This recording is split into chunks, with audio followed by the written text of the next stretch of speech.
The term Ghara Chatia is a local or regional name commonly used in the parts of India and Pakistan.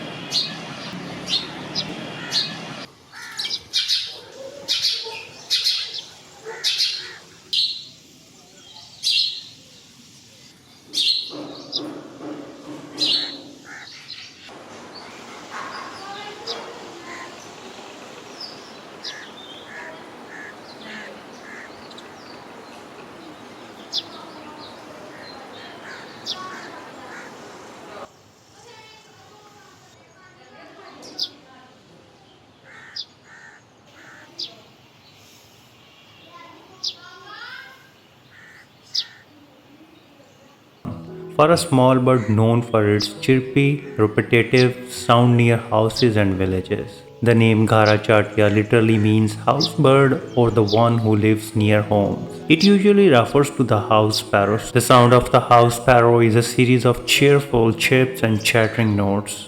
When in groups, they produce a continuous friendly noise that sounds like happy chatting, which is why many people enjoy hearing them sounds